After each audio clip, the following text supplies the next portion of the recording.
Welcome to the Environmental Leadership Chronicles, a podcast brought to you by the California Association of Environmental Professionals. In this episode, we speak with Shona Ganguly, External Affairs Advisor at the Nature Conservancy in California. Shona maneuvers through the terrain of environmental policy in Southern California, managing relationships with local, state, and federal legislators, officials, partner organizations, and supporting conservation programs in Southern California.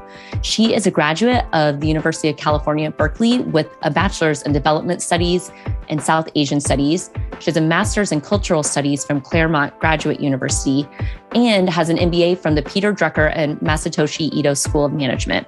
She lives in Los Angeles with her son, husband, and two Husky-Malamute-Shepherds. And in her spare time, she supports her family's Indian apparel boutique, Pia Ka Ghar, and serves as president of the Los Angeles League of Conservation Voters. We hope you enjoy this episode. Hi, I'm Jessa. And I'm Laurel, and today's guest is Shona. We're so grateful to have you here. Thank you for joining us. Thank you for having me. And how are you connected to AEP?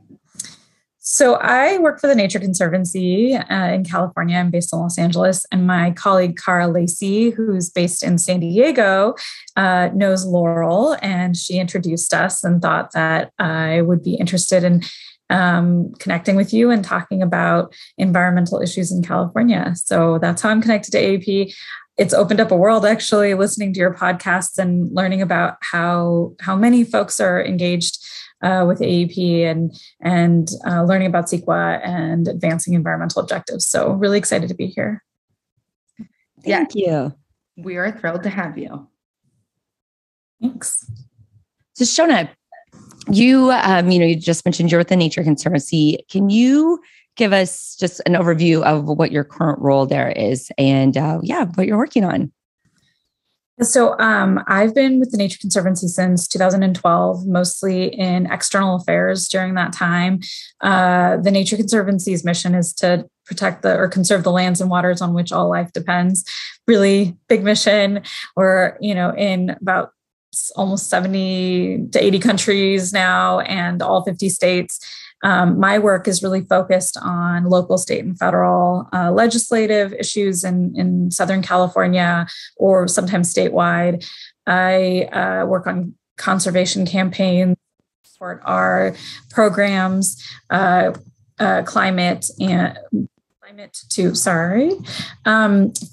climate to urban conservation, to disaster resilience, to connected lands. Lots of issues. One of my colleagues says that we're an inch deep and a mile wide. And so that's what external affairs is. You kind of become an expert in a moment on an issue because you have to work on it at the local or regional level, state level, or the federal level, or work with partners. And so the other part of my job is really cultivating partnerships with other organizations, not just conservation organizations, but folks working on environmental justice, water quality, you name it. I don't like to limit the kinds of partners we work with. I think the main part of this work is building strong relationships to advance our objectives that aren't just about the environment, but about making sure that people have good quality of life, that we're protecting our natural resources, and that we're having empathy at the end of the day for the world around us and those with whom we share the world around us.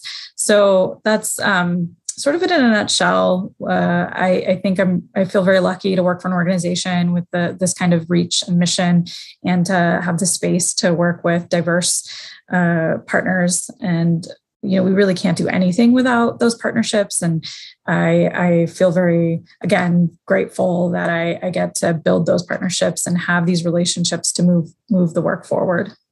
Yes. In university, everyone's talking about how they want to get jobs in the Nature Conservancy. I was studying environmental studies, and it was like the gold mine of good work was to be accepted at the Nature Conservancy, and it was very challenging. And so how did you find yourself at this very competitive place to get into, because everybody wants to work there? Yeah. What was your entryway into this organization? I smile and kind of laugh because I didn't know what the Nature Conservancy was before I joined. And while I am feel lucky now, at the time I had no idea what I was getting into. I really wanted to work in third world development, educational infrastructure building as a way to alleviate poverty. I was, looking for kind of foundation or international development jobs. And so I went to Berkeley for my undergrad. I studied South Asian studies and development studies, sort of political economy. I focused on Latin America and South Asia. And then I went to grad school at Claremont and I got an MBA, and I concurrently got a master's in cultural studies. And so nothing to really, everything's interconnected, but it wasn't directly about the environment or policy. And I, came out of grad school in the fall, winter of 2011 and was looking for jobs. And I had the opportunity to go into, the private sector or into a sort of consulting business side of things. And then I had this opportunity with the Nature Conservancy to work on operations because I'd come out of an MBA program, operations, that seemed to make sense. And I don't even remember how I applied. I don't have a recollection of this. I think it was just meant to be. And I ended up taking the nonprofit job because that was really where my soul was, right? To work on something that would make change. And so about a year in, I had a colleague who said, you should really apply for that external affairs job. This operations, like, you've learned a lot. I got to work with all of our programs in Southern California. I really got to learn about the organization, but it wasn't where my passion was. And so I applied to this external affairs job, and I didn't have a background in policy. And I learned about everything from the ground up and built all these relationships that really made a difference. So many folks taught me things, and I ended up sort of growing into this external affairs and policy career at the Nature Conservancy. I'm in my maybe third role in external affairs since then. And I've been able to add things to my portfolio based on my interests, based on areas that are really emerging in this space. And I've also been able to stay sort of up to date on things that when you come to issues with an I know mindset, it can be really damaging because you're not opening yourself up to learning more. And the more you learn, the more you realize you don't know. And I think that in this space, that's really important because ecosystems change, right? On the science side, part of science is observing, right? And so if we're not observing and we're just saying, I know what the answer is, I know this is the solution, we're never learning. And so I've been, again, very fortunate to have that space to learn and grow at the Nature Conservancy and in the conservation and environmental space, and to incorporate, environmental justice and equity concerns that I really care about, that are, as I kind of mentioned at the beginning of this question, or the answer to this question, is I really cared about alleviating poverty because my family is from Calcutta in India, and I had observed or witnessed so much intense poverty, which exists all over the world. Exists here, I live in LA. It's rampant here in LA County too. But I think as a child experiencing that, and growing up and thinking like, I have to be a human on this planet, do something. And now working in conservation, I realize, it's so interconnected. To improve people's quality of life, we have to invest in our environment, in our natural resources, because part of being in poverty is not having access to clean air and clean water and, healthy food. So I think it really, I'm a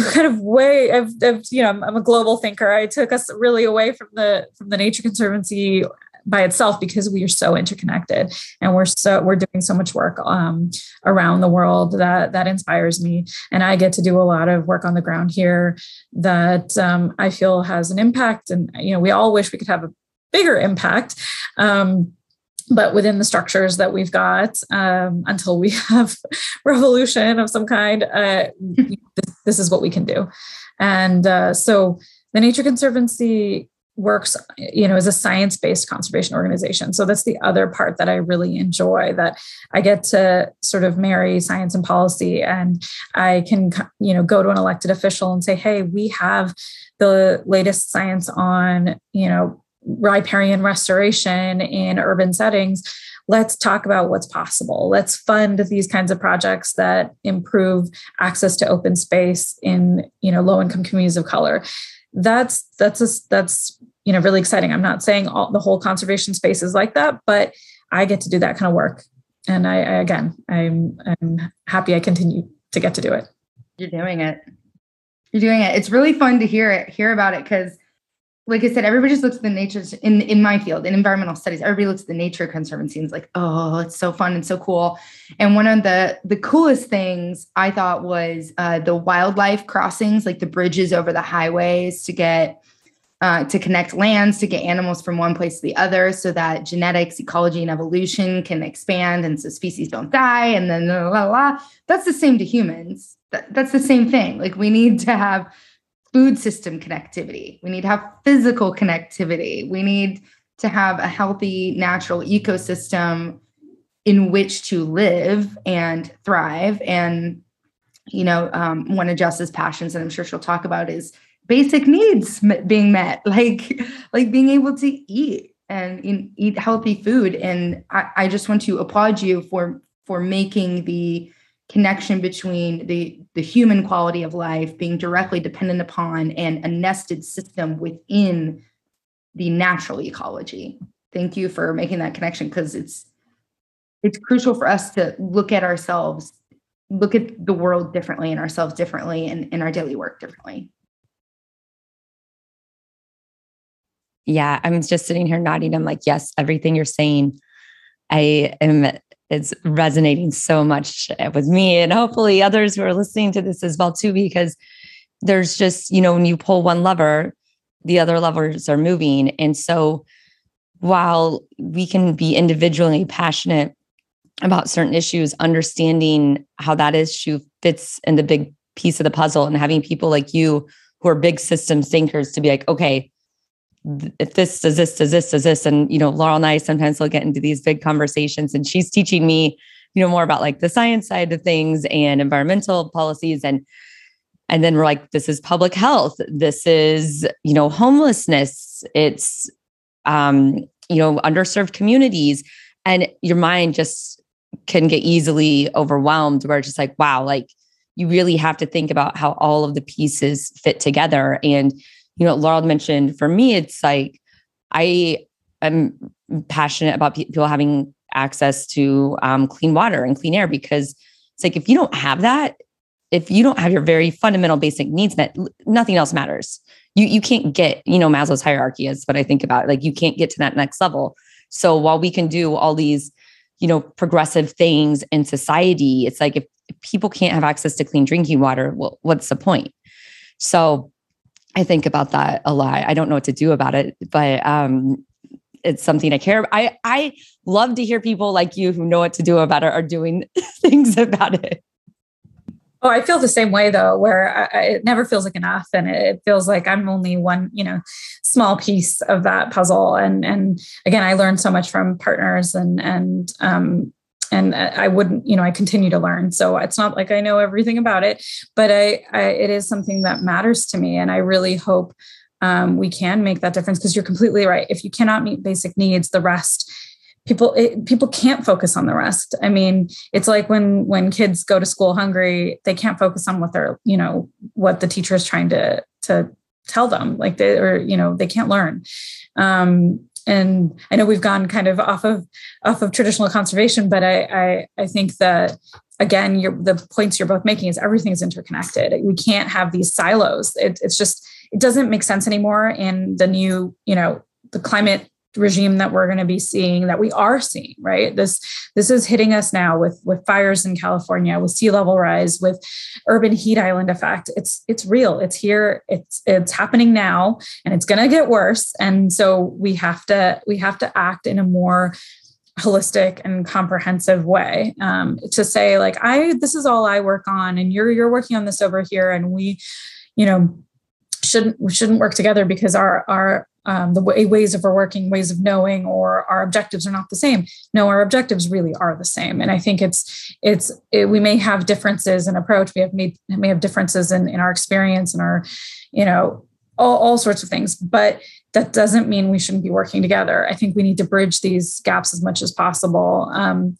just to go back to the wildlife crossings that Laurel was mentioning, it is coming up with innovative ways to solve our problems, right?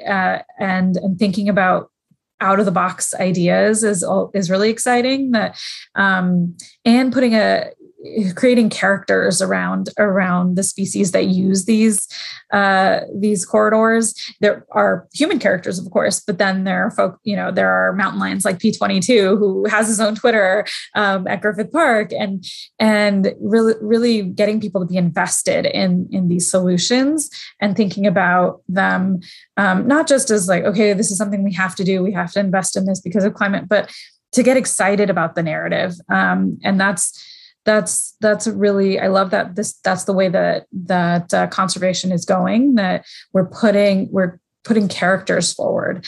And that engages people more. Otherwise it's like, how do I engage? Where's my point of contact here? Or where's my point of entry really here? Mm-hmm. Yes. This takes me back to when POTUS in the White House had a pair of bald eagles that were laying eggs, and they had a webcam in the nest. And I was obsessed. I could not stop watching it. And I'd be like this, like in the middle of the night, being like, it's going to crack. It's going to crack. They're going to come out.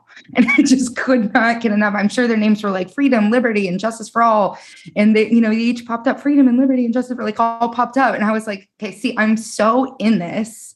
I'm so invested. My heart is like in this. And every time I see a bald eagle in nature, mostly when I go to Idaho, they're just like sitting on the side of the river. They're just like right there. I'm like, it's our national symbol. And we almost killed them with DDT and all the environmental pollution that we put into the earth. And Rachel Carlson's Silent Spring just like blew my mind wide open. These are the reasons why we have conservation laws, is so that these magical mystical beasts, and us included, because we're magical mystical beasts, can thrive together. And I'm really interested in how the Nature Conservancy and your role like makes that kind of policy change, or lobbies, if you will, or aligns initiatives strategically so that big things, innovative projects happen. How do you get people going? How do you get policymakers to actually decide and actually do stuff? That's a really complex question. I think I would start from the place of the Nature Conservancy has been very effective over a long time. And again, working with partners to advance those things, those policy objectives. But in terms of getting policymakers or decision makers to move on these things, I think it gets a little more basic even than that. It's just really about connecting with them and what they care about. If they are mostly, they're supposed to be representing their communities, right? Their constituents. I won't go into why I say supposed to, but I think that many of them do. And the ones we work with, we're very lucky that they care about their constituents, they care about their districts. And if you can make the connection to how will they answer the question, I guess, that how will this improve the lives of my constituents, of my district, of this region? If we can answer that question in a satisfactory way, look, this will protect land that will provide access to your community members. This will improve urban heat island effect, with urban forestry, for example, or this will have a climate benefit, or you'll get funding in your district for, stormwater, for example, which is something I've worked on a fair amount in LA County, or you'll be able, fill in the blank. You'll be able to do this thing in your area or in your region, and it's going to benefit the constituents where that you represent. that is meaningful, right? The other part of that, and this is kind of a roadmap if you're going to get into this space of advocating, for issues or informing elected officials, educating them about issues, because they can't know about everything, right? They are human like we are, and they know about their areas of expertise. They have their experiences, so they need folks like us to share about why conservation is important, or why we should even be investing in these things. And so I think it's also important to bring folks who do work in their district to them and say, be a conduit, right? And say, here are some folks who work in your district. They need capacity. They need funding. They to do these good projects. They need to build a park in this area that doesn't have a park, and people need to be able to walk to a park, 10 minutes to a park. Everybody in the country should be able to do that. It affects their health. Your asthma rates in this area are terrible. Let's plant some trees. These are things that can be really compelling to elected officials. I think also getting to know what they care about personally can help. There are elected officials who might have a background in water, right? Or who might have tribal roots. And so maybe they're interested in tribal representation. And that's something that's really important to me. I think that, we really need to make sure that we have tribal-led initiatives. We have to work on co-creation. Tribes really need to be empowered and come forward. We need to help them to come forward because they have been so, there aren't even good words to talk about what has been done to tribes in this country. And I won't do it justice. So I'm just going to say that anything we can do to be good partners and to put them front and center rather than putting us front and center is really the right thing to do here. They're the original, conservation leaders. They're the ones who really are great stewards of this land. And so I think there are ways to connect with elected officials and decision makers in a way that resonates with them. I think one of the mistakes that I've seen is that people will go in and talk to an elected official and talk really about what they care about and why, and not read the room or understand that, hey, this elected official, that's not what's going to resonate with them. We really need to understand what resonates with that person. And then this is why I go back to relationship building. This is all about the connection between people, the connection between people and land, the connection between people and water, the connection between people and food we talked about, between people and their health. It's not just about, I care about this thing, like help me with this thing because I care about it so much. I wish the world were more like that, but that's not there are too many competing interests. Mm-hmm. We're, again, so disjointed, so siloed. We need to bring the issues together. We need to also do this, participate in this translation. And this is something that my husband works on a lot, about thinking about the politics of translation. In this case, not everybody gets why the environment matters. They haven't had access. They haven't had the opportunity. There are great inequities there. So we need to have narratives. We need to take folks out to see these places. Those places also need to be closer to home. We need to balance this need for development and affordable housing, which is super critical in California, with greening and, enhancement of habitat and restoration. So that's my really long-winded way of saying that how do we get elected officials to move on these issues? It's really about connecting, like you were saying, and bringing science and partnerships to bear those are critical things. But getting what motivates someone and why will they listen to you, mm-hmm. and how do you get them to act on your issue when they have 100 other issues on their plate? We really need to be answering those questions. Yeah. This is why. So AEP, we have a lobbyist in Sacramento that advocates for the California Environmental Quality Act. And the big role that we as an organization have is that when new elected officials come in, we explain to them, because when they come in, they are not experts in CEQA. That's not a thing. And so we go in and we, AEP, we train them, we explain to them what CEQA is. We explain how for affordable housing, you don't need to go through CEQA. It's an infill development. We need affordable housing. It's a positive for the environment. Like, let's make an exemption for that. And that's what we work on. We work on policy changes that way, but it's coming, like CEQA really comes from a negative impact place.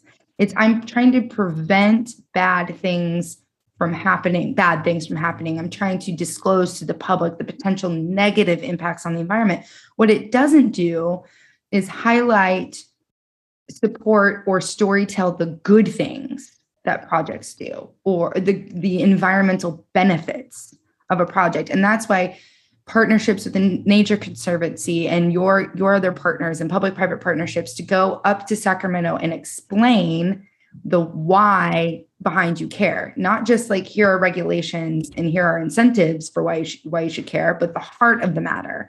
It's not you should care because CEQA is expensive, so you should get an exemption. That's not a why, is it? The why is I'll use my project as an example. It's in a disadvantaged community, and our development project does not negatively impact air quality, and it doesn't negatively impact water quality. So from a CEQA side, it's like a check, no big deal. But from the community side, they are suffering from asthma. They are suffering from nosebleeds. They are suffering from polluted water. The birds are suffering from polluted everything. And everyone's suffering. And so they'll come to the meetings and they get to vocalize and have their voice heard, but it doesn't live in CEQA land. And it's like, you can't do that. We need to address these environmental hazards and the disproportionate effect that they have on low-income minority communities, the disproportionate advantages and hazards of environmental issues.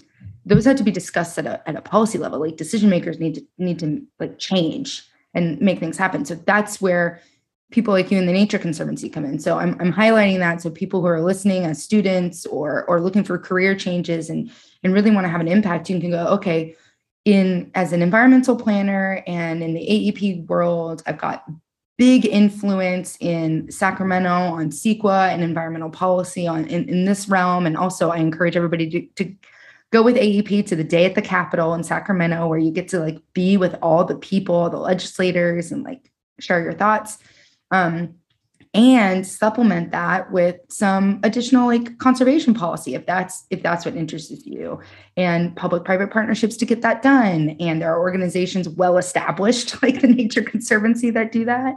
And what are some of the partnering organizations that have helped you move forward? Like maybe a couple, maybe two or three partnering organizations that you're willing to share with us that have really spurred action with you. Oh, I'm going to see, this is like thanking everybody, and then you forget, or you don't include someone and they're going to get upset with you.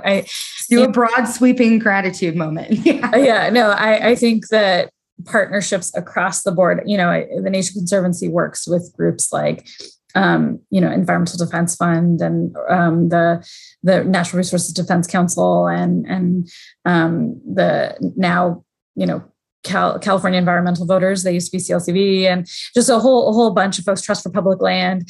But I do more local regional work. I do in-district visits. I've been to Sacramento, I've been to DC, but I maintain a lot of the district relationships. And so when I was talking about partners in the district, those are folks that have taught me so much. And some of those organizations I mentioned have offices, local offices too. But I guess, the environmental justice groups are really the ones that I want to highlight. And they've really helped us move forward, like county parks measures or stormwater, like I mentioned. Right now, the Nature Conservancy is working on plastics, a Plastics Reduction Act at the state level.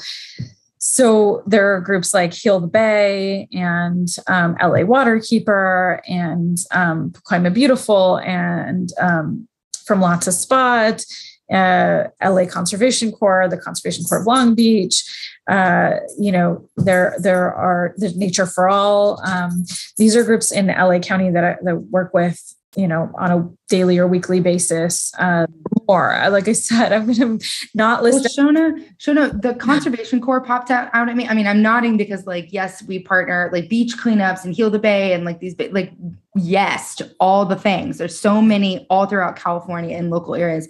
The Conservation Corps, when I first came into the industry, blew my mind that it existed. Will you share a little bit about what the Conservation Corps does and how you partner with them in your local district?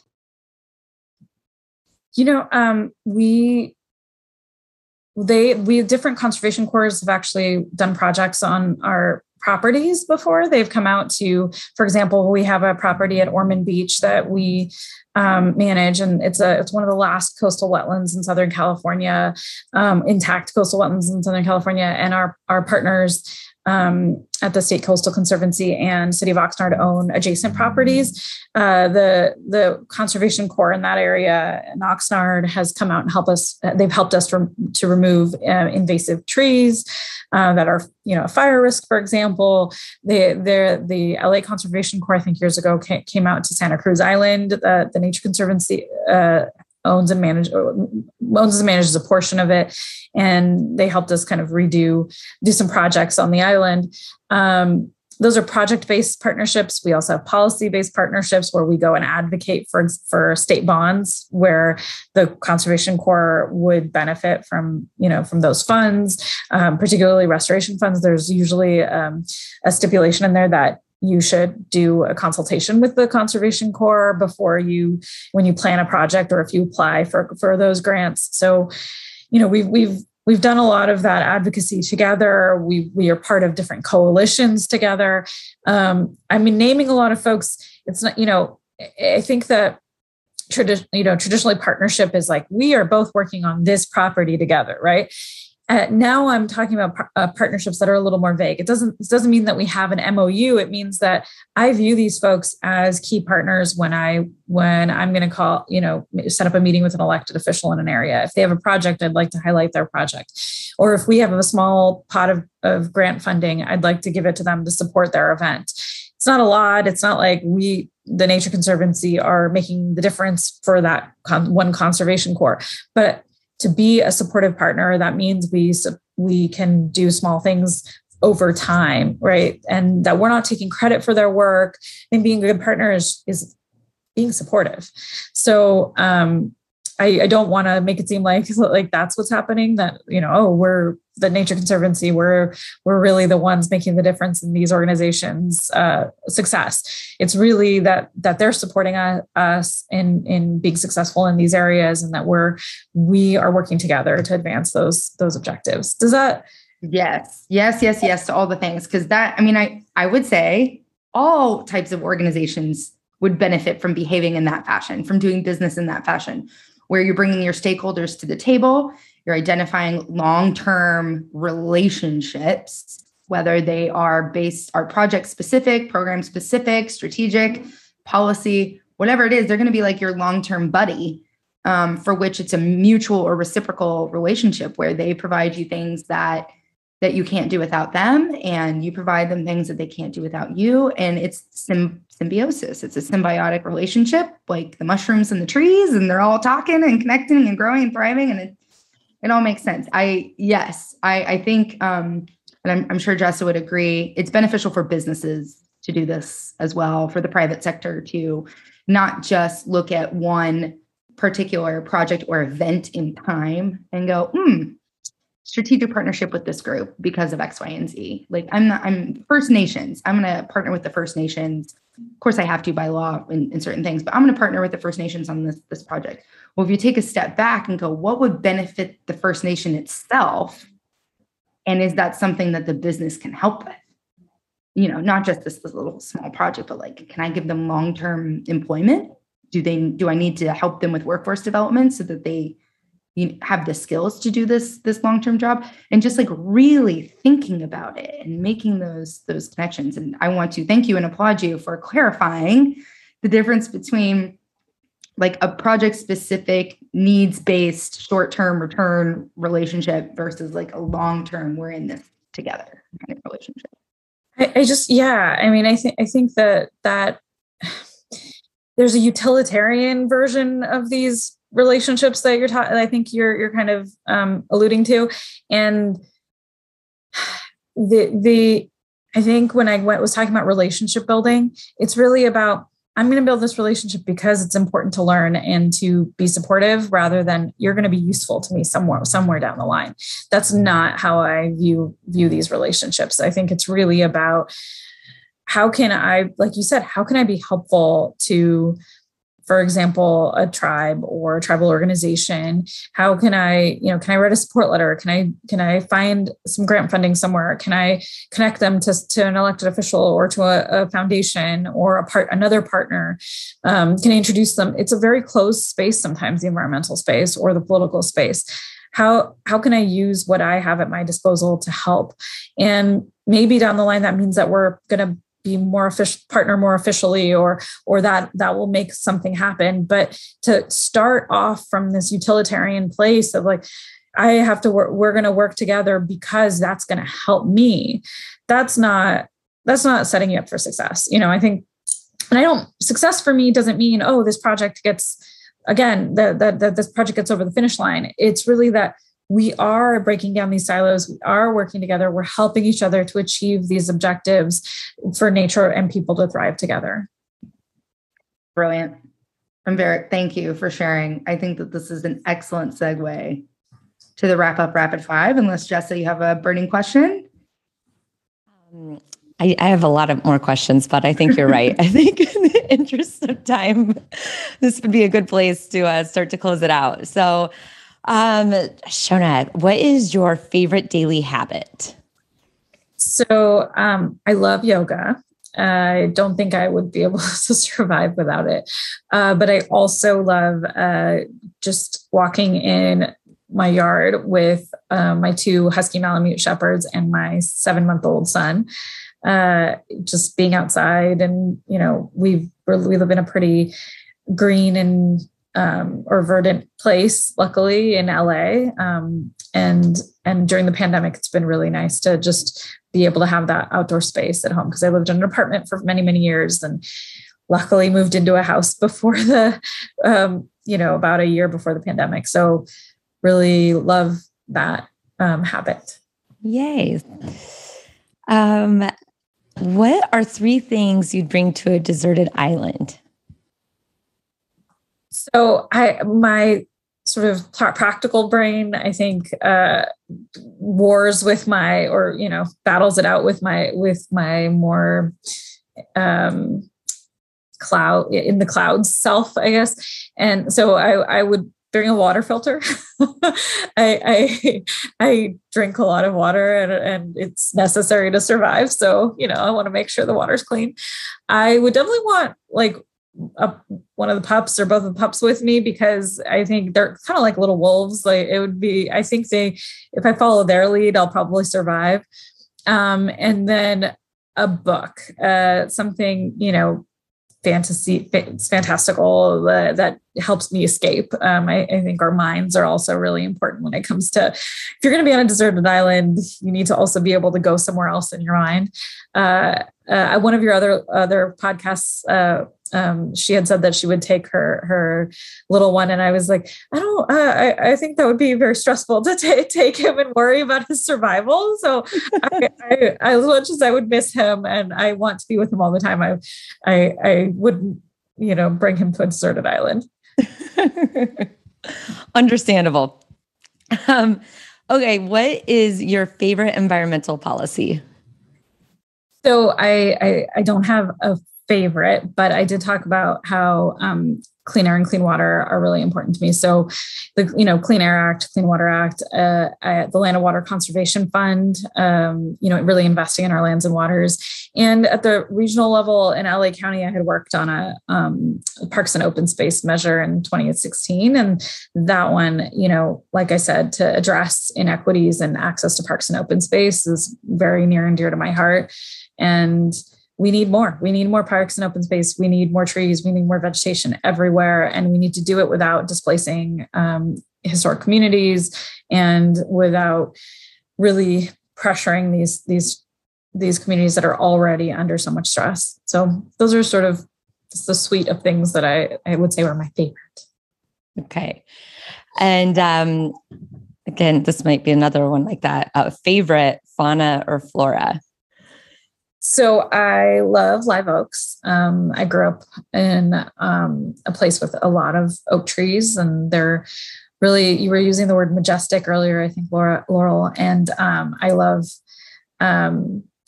just they just seem to be like the ancients, the oak trees, kind of like elephants. So I love elephants. And I also love koalas. Neither elephants nor koalas are native to Southern California, but I do love them. The life of a koala seems really great. Have eucalyptus and sleep 20 hours a day. I don't do anything near that. And with a 7-month-old baby, I don't sleep that much, but it seems like a really nice life. I love that. Okay. And finish this thought. Wouldn't it be cool if there were no poverty, no biodiversity loss, and if everyone could have a minimum sort of quality of life where they have access to clean water, clean air, healthy food, that purpose, that, basic human rights. And that includes having this, like you were saying earlier, symbiotic relationship with nature, where people and nature thrive together. Thank you. Thank you so much. Thank you. I appreciate you having me here and that you're doing this podcast. And I'm always happy to talk to folks who want to enter this space and this field. I know it's difficult, to find a point of entry, and it's really great that you're helping aspiring environmental professionals enter this realm, because it's necessary. Thank you so much. Shona, everyone.